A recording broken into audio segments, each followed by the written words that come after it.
ante la situación y la respuesta violenta o la actitud rencorosa, cuando se vieron ellos agredidos, Juan y Jacobo, cuando vieron la actitud grosera de no recibir al Señor Jesús en esa aldea por parte de sus samaritanos, Jacobo y Juan se llenaron de ¿qué, hermanos? De enojo.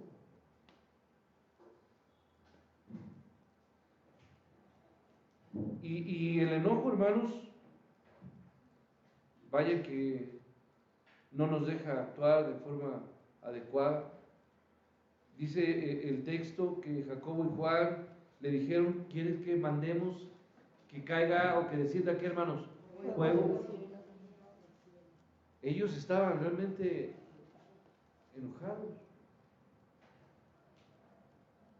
Y a veces a Juan siempre lo vemos como muy cariñoso, porque Juan, el Evangelio de Juan es el corazón de la Biblia. ¿Es acaso Juan el que entiende que Dios amó de una forma única al mundo, que entregó a quién, hermano? Ese J3:16, ¿lo recuerda usted de Juan? ¿Sí? De tal manera amó Dios al mundo.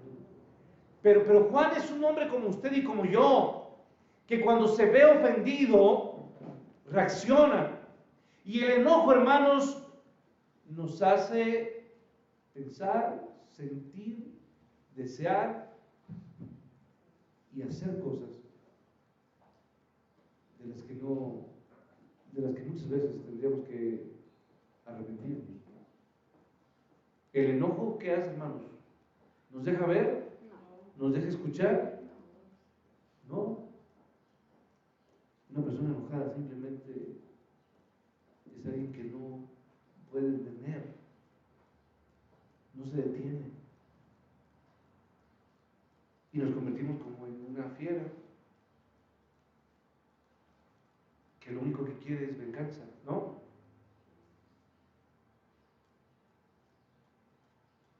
Así actúan las bestias del campo y reaccionan de esa forma. Hay ejemplos muy claros, ¿no? Cuando un animal es agredido, reacciona de una forma y lastima, aun por pequeño que sea. Juan y Jacobo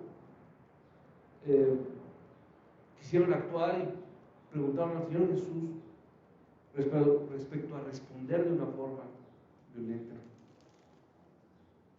Y en lugar de esto hubo una respuesta. Las cosas son totalmente distintas para el actuar de un hijo de Dios. Juicio es lo que queremos, ¿no? Justicia es lo que muchas veces nosotros pedimos. Sin embargo, que Dios da misericordia. Si nosotros pidiéramos justicia, los primeros en ser ejecutados seríamos ¿quiénes? Nosotros. Y allí la respuesta del Señor Jesús fue misericordia.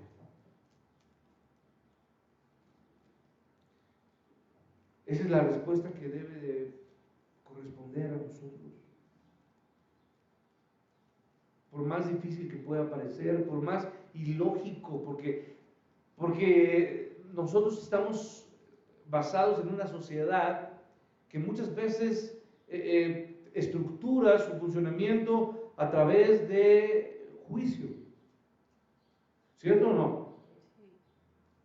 De cuestión de derecho.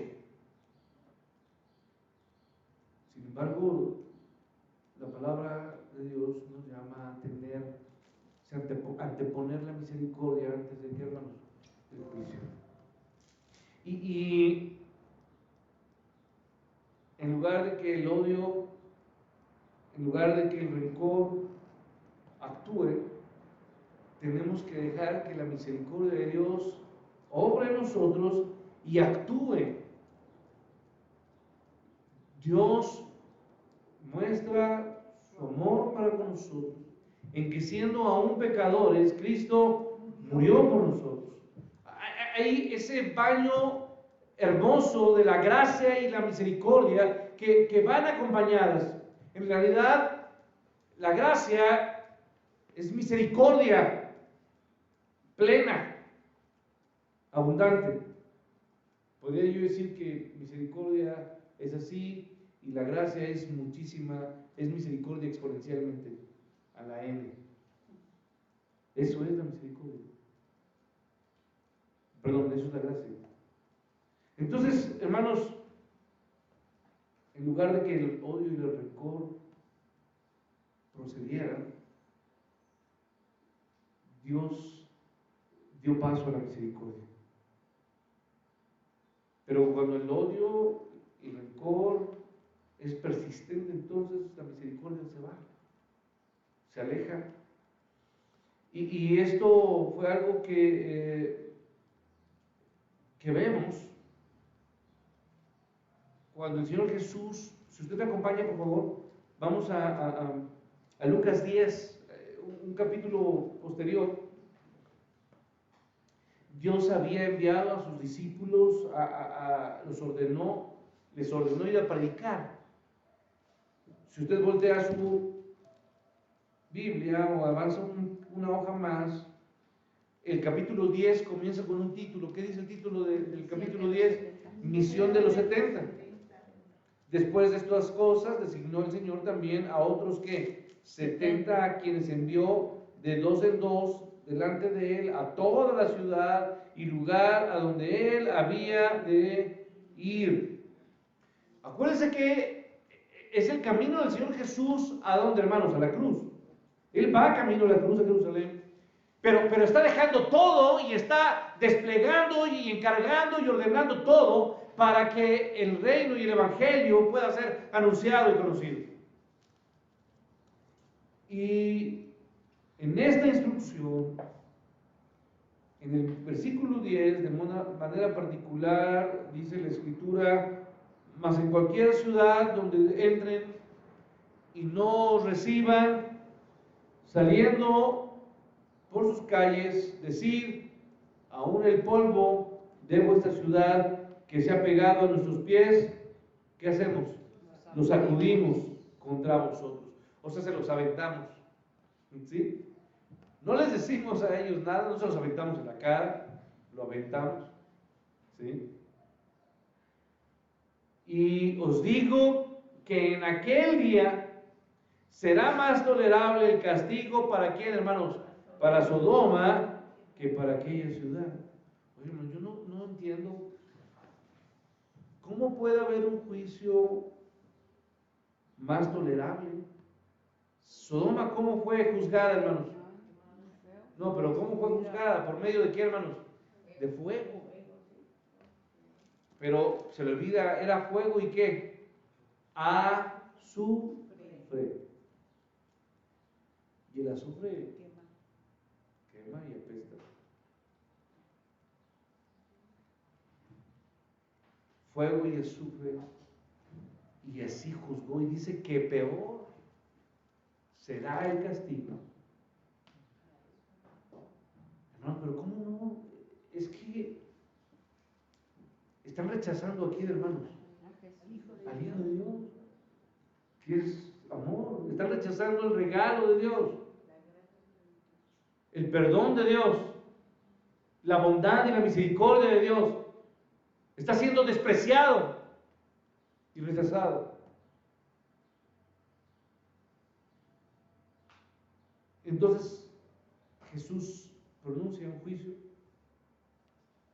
sobre los que tienen un corazón duro y rechazan la verdad. ¿Cuál es el juicio? Por favor, acompáñeme. Verso 2, verso 13. Ay de ti, ¿qué? Corazín. Ay de ti, Betsaida, que en Tiro, que si en Tiro y en Sidón se hubiera hecho los milagros que se han hecho en vosotros, tiempo ha que sentadas en silicio y ceniza se habrían arrepentido. Por tanto, en el juicio será más tolerable el castigo para Tiro y Sidón que para vosotras. Y tú, Capernaum, que hasta los cielos eres levantada, hasta el Hades serás abatida. Ahora quiero que usted me siga ahí en la versión 60 de la Reina Valera, y quiero que usted me acompañe. Yo voy a leer la traducción lenguaje actual. Jesús también dijo, verso 13, habitantes del pueblo de Corazín, qué mal les va a ir a ustedes, y también les va a ir mal a ustedes los que viven en el pueblo de Betsaida. Si los milagros que hice entre ustedes los hubiera hecho entre los que viven en las ciudades de Tiro y de Sidón, hace tiempo que ellos habrían cambiado su modo de vivir. Ahora, hermanos, yo quiero contextualizar. Está comparando ciudades de ¿dónde eran? Betsaida y Corazín. Judías que conocían, ¿qué, hermanos? La ley de Dios, con Tiro y con ¿qué, hermanos? Con Sidón. A ver, si estudiamos un poquito la primaria y la historia universal, Tiro y Sidón fueron las culturas, ¿qué, hermanos? Cumbres, ¿cierto o no? Que eran politeístas. No eran monoteístas. No creían en el Dios de la Biblia. Está comparándolas, híjole, hermanos, perdón, es que voy a hacer un comparativo, no quiero que nadie se sienta aludido. Mejor no hago un comparativo, para no arriesgarme. Pero es comparar algo a los fifís contra lo peor, ¿me explico? Y dice, pero si yo hubiera hecho los milagros ahí, en esa gente necia, dura, politeísta, ellos ahora estarían ¿qué? Habían cambiado su forma de ¿qué? De vivir.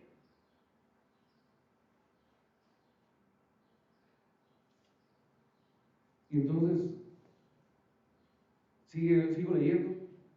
Se habrían vestido de ropas ásperas y se habrían echado ceniza en la cabeza para mostrar su arrepentimiento. Les aseguro que en el día del juicio final, ustedes van a recibir un castigo mayor que el de ellos. Habitantes del pueblo de Cafarnaúm, ¿creen que van a ser bien recibidos en el cielo? No, sino que van a ser enviados a lo más profundo del infierno. Hermanos, el gran problema que tenemos muchos de nosotros es que nos sentimos muy cristianitos, nos sentimos muy santos, muy buenos. Tenga cuidado con juzgar su vida y compararse con otros y pensar que usted está bien.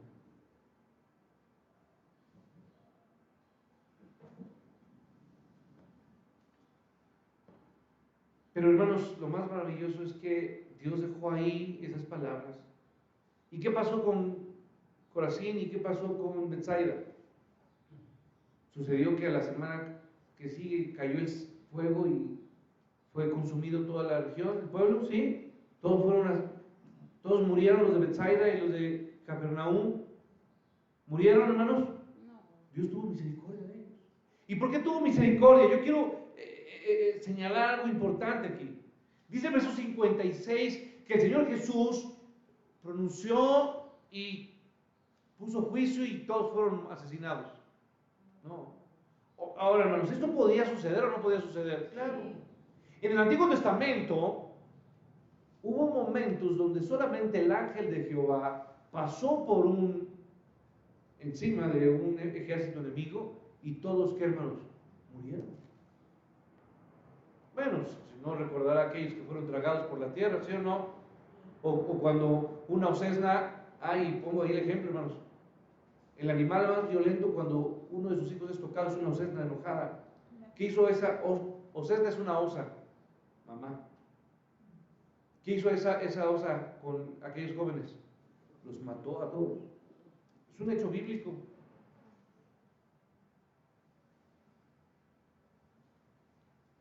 Porque un animal herido, enojado, es violento. Quizá digo es porque ayer vi una película de un león y por eso lo estoy diciendo. Pero bueno, aquí el punto, hermanos, es, se fueron de la aldea. ¿Qué hizo Dios? ¿Ejecutó un juicio? No. ¿Qué mostró, hermanos? Misericordia. Para esa gente que lo rechazó y que no le recibieron. ¿Por qué, hermanos? ¿Por qué hizo eso, hermanos? Porque Jesús sabía que en un futuro iba a haber por lo menos dos hombres. Uno de ellos fue Pedro, quien iba a predicar en aquella región, y otro fue Juan, que junto con Felipe iban a predicar y algunos de ellos iban a arrepentir.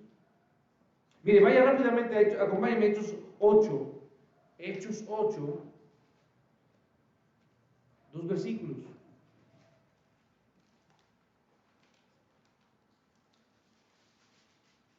6 al 8. Y la gente unánime, bueno, aquí estábamos hablando de que dice, pero los que fueron esparcidos iban por todas las partes anunciando el evangelio. Entonces Felipe, descendiendo a la ciudad de Samaria, ahí está, hermanos, ¿a dónde fue Felipe?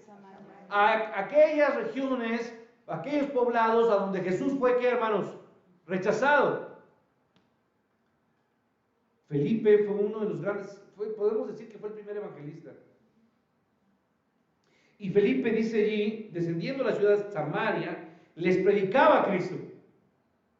Y la gente unánime, ¿qué hacía, hermanos? Escuchaba atentamente las cosas que decía Felipe, oyendo y viendo las señales que hacía, porque de muchos que tenían espíritus inmundos salían estos dando grandes voces, y muchos paralíticos y cojos eran sanados. Así que había, ¿qué, hermanos? Gran gozo en aquella ciudad. Y hermanos, cuando hay gozo en una ciudad, lo único que está refiriendo este pasaje es la salvación de Jehová había llegado a aquellos lugares. Dios alcanzó y muchos fueron salvos. Muchas familias que rechazaron, esas aldeas que rechazaron a Jesús, en ese momento Dios mostró misericordia, y en otro momento, ocupando a un hombre como Felipe, Dios extendió su misericordia y muchos fueron, ¿qué, hermanos? Salvos. Yo sé que usted a veces piensa en esa persona que le ha molestado, que le ha ofendido y que ha sido un necio para conocer la palabra, y que siempre que le habla a usted de Dios se enoja y se burla de usted y es violento o rechaza cualquier cosa de Dios. Pero Dios muestra su misericordia, y si no lo usará él, usará a un Felipe en un futuro para que Dios quebrante su corazón y alcance la salvación. Y el verso 14 y 25, por favor, ahí mismo dice el texto, me acompaña, me sigue con su vista y dice, por tanto, en el juicio será más tolerable el castigo para Tiro y Sidón que para vosotros. Y luego el verso 25, y aquí un intérprete de la ley se levantó y dijo, para probarle, maestro, haciendo qué cosas heredaré la vida. No, perdón, pero estaban Hechos, hermano, por eso no entendía. Ahí en Hechos 8, me voy al verso 14 y el verso 25, dice el verso 14, cuando los apóstoles que estaban en Jerusalén oyeron que Samaria había recibido la palabra de Dios, enviaron allí a quién, hermanos. Entonces, primero, ¿quién llegó? Felipe. Y cuando vieron que recibieron bien la palabra, mandaron ¿a quién? A Pedro y a Juan. ¿A qué, hermanos? A predicar más ahí en los samaritanos. Y luego el verso 25, por favor, dé la vuelta. Y dice, y ellos, habiendo testificado y hablado de la palabra de Dios, se volvieron a Jerusalén, y muchas poblaciones, ¿de quiénes? De los samaritanos anunciaron el evangelio. En muchas poblaciones. ¿Los samaritanos fueron alcanzados por la palabra y fueron salvos? Sí. Entonces, ¿es mejor la misericordia? Y el propio Salmo dice, porque tu misericordia es mejor que la vida. Es cierto, entonces, hermanos, ahora, aquí voy a decir algo importante. Es cierto que el pecado tiene que ser confrontado, ¿sí o no, hermanos? Si usted está viviendo en pecado, mi obligación es confrontar su pecado. Y no por eso tiene que ser un asunto de que usted se ofenda, y si se ofende, hermanos, pues con todo respeto, pues no. Yo lo hago o lo tenemos que hacer para reconciliarse, restaurarse. O sea, la verdad nunca tiene que ser comprometida, el pecado tiene que ser confrontado y la iglesia tiene que hacer esto. Porque el pecado tiene que ser quitado ¿de dónde, hermanos? De nosotros. Y el pecado es como una garrapata que se agarra de nosotros, ¿sí o no, hermanos? Y cuando se quita la garrapata o la sanguijuela, ¿verdad? La sanguijuela de la piel, ¿qué pasa con nosotros? Las garrapatas son para los animales, ¿verdad? Pero sí. Pero sí se llega. Bueno, a mí no. El punto es que cuando se arranca, ¿qué pasa? Sangra. ¿Y nos va a doler dejar nuestros pecados o no? Sí. Pero tenemos que ser limpios. Entonces, no tenemos que tolerar el pecado en la iglesia, pero nosotros tenemos que mostrar misericordia como la que Jesús mostró. Tenemos que exhortarnos a las buenas obras y tenemos que animarnos unos a otros. Y si un hermano cae, hermanos, ¿qué tenemos que hacer? Levantarlo y restaurarlo. Y no que lo vemos en el suelo y lo pateamos y le aventamos una piedra por pecador. Ahí está. Perro.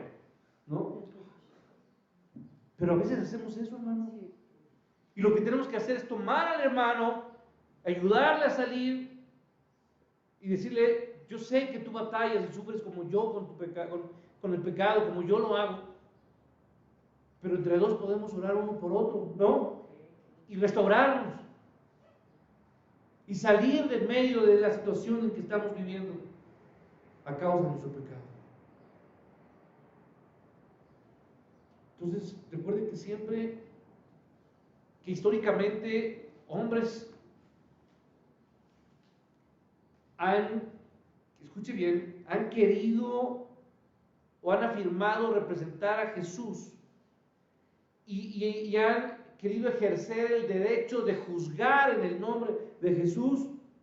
Este tipo de actos históricos siempre han traído resultados viles y nefastos. Uno de los grandes ejemplos históricos, la Santa ¿qué? Inquisición. ¿No? Y se la pasaron asesinando, quemando a personas que decían o creían ser brujas, ¿no? O brujos. ¿A cuánta gente no mataron, hermanos? O asesinaron. Quizá algunos sí eran brujos, ¿no? Por leer la palabra. Pero hermanos, ¿quiénes somos nosotros para estar quemando gente? ¿No? Mayor juicio es el que recibirán que de quién? El Señor. O si no, voy a invitarles, hermanos, vamos a hacer un comité de... Porque hoy brujos siguen existiendo, ¿no? Chamanes, santeros, ¿no? De repente uno pasa por algunas casas y hay sangre y hay cabezas de gallina. Sí, es en serio. Ponen sal, no sé tantas cosas que hierbas se ponen. ¿Y qué va? Entonces vamos a hacer un comité, ¿no? Porque cuando salga por la noche usted y yo vamos a agarrarlo y luego lo metemos y lo quemamos. ¿Cómo vamos a hacer eso? Entonces, hermanos, todos esos juicios que hicieron, las cruzadas, ¿no? ¿No fue otro ejemplo las cruzadas? ¿A cuánta gente asesinaron por proteger la tierra prometida? Pleitos que al día de hoy siguen existiendo entre moros, ¿no? Musulmanes y judíos o cristianos. Es un asunto que Europa no duró por lo menos un par de siglos en este conflicto. Las cruzadas. Y mataban gente en el nombre de quién, hermanos? De Cristo.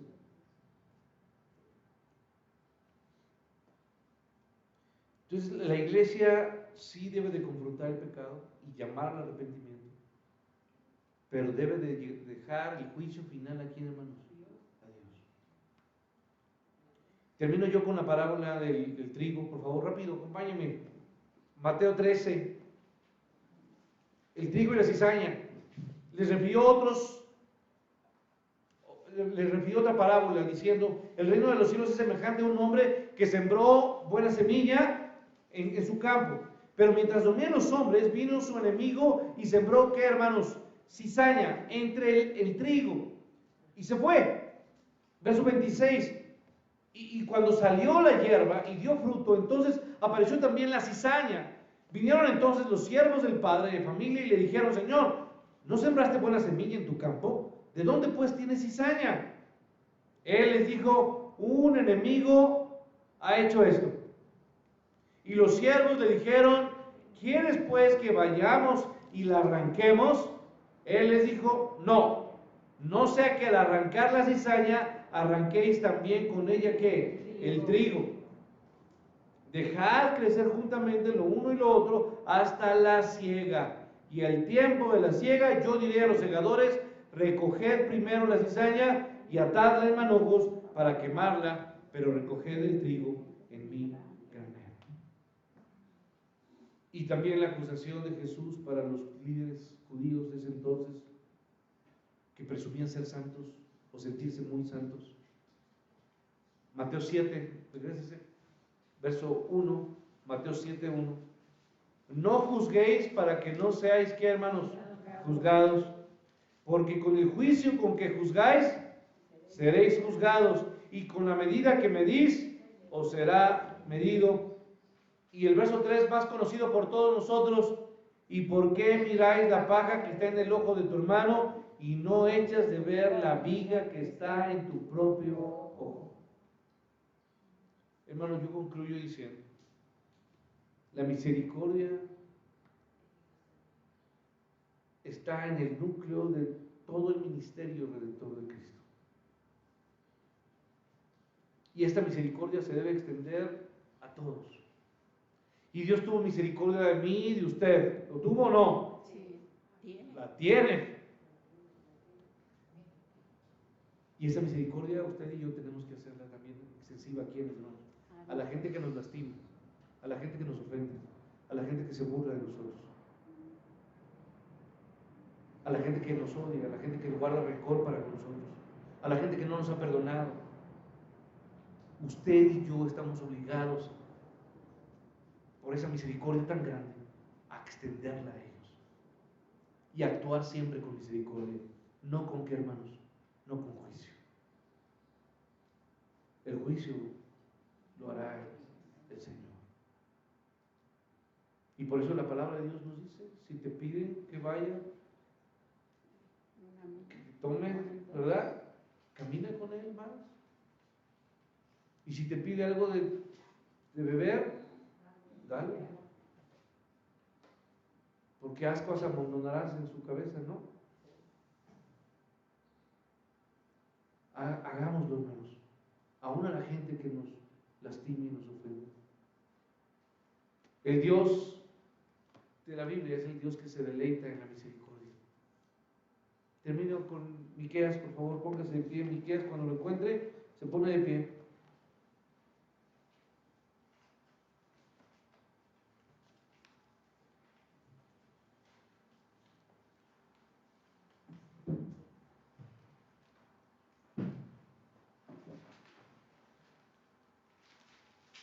Sí existe el libro de Miqueas, ¿sí? Pues si usted no... el último capítulo de Miqueas. Yo quiero que usted se lleve y lo subraye y lo tenga ahí y lo lea conmigo. El verso 18 del último capítulo, capítulo 7, dice la palabra de Dios: ¿qué Dios como tú? Que perdona la maldad y olvida el pecado del remanente de su heredad. No retuvo para siempre su enojo, porque se deleita en qué, hermanos, en misericordia. Nuestro Dios se deleita, ¿qué, hermanos? En misericordia. ¿En misericordia para quién? Para nosotros. Los necios, los rejegos, los duros, los rebeldes, los que le rechazamos. Y Él se deleita en esa misericordia. ¿Qué Dios como tú, que perdona mi maldad y olvida mi pecado, que no retiene para siempre su enojo, sino que se deleita en mostrar misericordia a mi vida? Hermanos, Pablo termina diciendo: por lo cual, teniendo nosotros este ministerio según la misericordia que hemos recibido, no desmayamos. Señor, gracias por tu misericordia, gracias por tu naturaleza, porque qué Dios como tú, qué Dios como tú, Padre. Por favor, obra en mi vida, Señor, obra en nosotros, Señor, que necesitamos tanto de tu misericordia. Pero necesitamos, Señor, que nos ayudes a mostrar misericordia a aquellos que nos lastiman, que nos odian, que han actuado de forma incorrecta para nosotros, Señor. Ayúdanos a mostrar misericordia. Gracias, Señor, por tu palabra que habla tan perfectamente a nosotros y tan duramente a nosotros. Pero tú eres ese Dios que se deleita en la misericordia. Ayúdame a mí y ayúdanos a nosotros a deleitarnos también en mostrar misericordia para todos. Tú eres el Dios de la misericordia. Que no desmayemos, Señor, y que mostremos tu misericordia como tú lo has hecho con nosotros.